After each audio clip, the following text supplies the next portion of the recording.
মাননীয় মুখ্যমন্ত্রী, আপনিও তো রাজনীতি করে উঠেছেন, এই দলের শহীদদের তর্পণও আপনি করেছেন, তারপরে কি এগুলো সমস্ত ঠিক হচ্ছে? আমরা অতীতে যতগুলো 21শে জুলাই হয়েছে সেখানে দেখেছি মঞ্চের নায়ক নায়িকা গায়ক গায়িকা পুলিশের প্রেমপত্র পেয়ে এসেছি, তদন্তে সহযোগিতা করেছি। এর বিরুদ্ধে আমরা হাইকোর্টে যাব।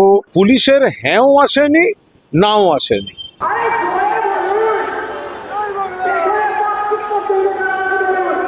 ধর্মতলার ঠিক এই জায়গাতেই এতদিন হয়ে এসেছে তৃণমূল কংগ্রেসের 21শে জুলাইয়ের শহীদ স্মরণ অনুষ্ঠান, যেখানে নিজেদের সমাবেশের মাধ্যমে মানুষের মধ্যে নিজেদের জনভিত্তি মেপে নিত তৃণমূল কংগ্রেস। কিন্তু রাজ্যে পালাবদলের পর প্রশ্ন উঠতে শুরু করে, আর কি 21শে জুলাই এই ধর্মতলার এই চত্বরে করতে পারবে তৃণমূল? সেই প্রশ্নের উত্তর অবশ্য মিলেছে ইতিমধ্যেই। 1 মাসের জন্য ভিক্টোরিয়া হাউস সহ ধর্মতলা চত্বরে কোনো রকমের সভা সমিতি বা জমায়েত করা যাবে না বলে সাফ জানিয়েছে কলকাতা পুলিশ।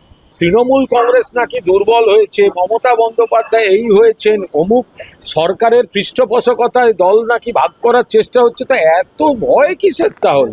তাহলে মমতা বন্দ্যোপাধ্যায়ের 21শে জুলাই শহীদ তর্পণের জন্য আইন জারি করে সমস্ত জনসভা বন্ধ করে দিতে হবে, ফিতে দিয়ে মাপলে পুলিশ ইয়ে করতে পারবে।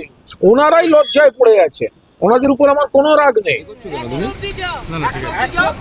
21শে জুলাইয়ের সমাবেশ সেই পরিচিত ভিক্টোরিয়া হাউসের সামনে করা নিয়ে অবশ্য আশাবাদী ছিল কালীঘাট তৃণমূল। কুণাল ঘোষ, দোলা সেন সহ একাধিক তৃণমূল নেতৃত্ব এসে ঠিক এই জায়গাতেই শুরু করেছিলেন মাপজোক, কিন্তু তাতে হিতে বিপরীত হয়। পুলিশের হ্যাঁও আসেনি, নাও আসেনি।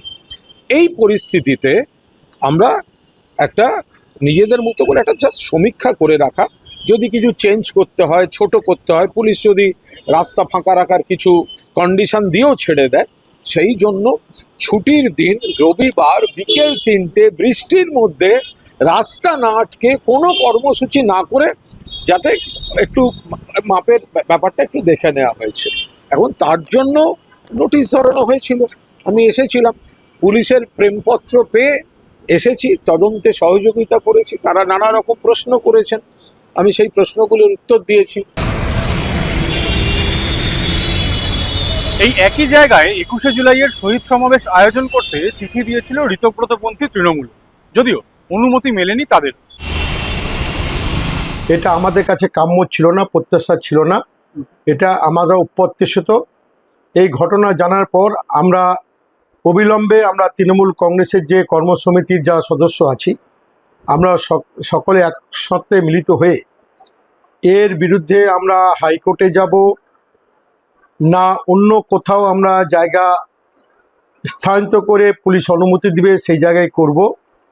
আমাদের কর্মসমিতির সকল নেতৃত্ব একসঙ্গে বসে আলাপ আলোচনার মাধ্যমে আমরা সিদ্ধান্ত গ্রহণ করব, কিন্তু আমাদের 21শে জুলাই হবেই।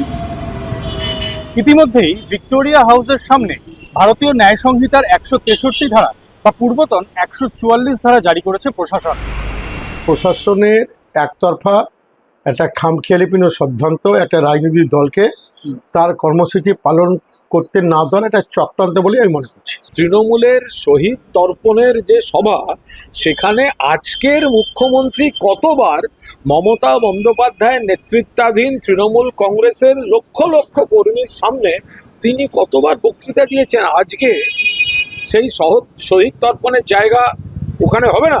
তো আমরা অতীতে যতগুলো 21শে জুলাই হয়েছে সেখানে দেখেছি মঞ্চের নায়ক নায়িকা গায়ক গায়িকা, যেন আমরা কলেজ জীবনে যারা পদার্পণ করে আনন্দ উৎসব জৈবনকে উপভোগ করি, এরকম একটা অনুষ্ঠান তারা হয়ে থাকে। তারা কোথায় কিভাবে করবেন সেটা তাদের ব্যাপার। একটা পুলিশ রাজের নমুনা। মাননীয় মুখ্যমন্ত্রী, আপনিও তো রাজনীতি করে উঠেছেন, আপনিও গ্রাসরুটের রাজনীতি করে উঠেছেন, বিরোধী রাজনীতি করেছেন, এই দলের শহীদদের তর্পণও আপনি করেছেন, তারপরে কি এগুলো সমস্ত ঠিক হচ্ছে? কালীঘাট তৃণমূল হোক কিংবা ঋতব্রত সন্দীপনপন্থী তৃণমূল, আপাতত বিকল্প জায়গার সন্ধানে তারা। তবে প্রাথমিকভাবে তাদের মুখে আলোচনার কথা। কেউ বলছেন কর্মসমিতিতে আলোচনা হবে, কেউ বলছেন আমরা আলোচনা করব দলের অভ্যন্তরে। কিন্তু শেষ পর্যন্ত 21শে জুলাইয়ের বিকল্প জায়গা কোথায় হবে বা সেই সমাবেশ কোথায় হবে তা নিয়ে শুরু হয়েছে রাজনৈতিক জল্পনা।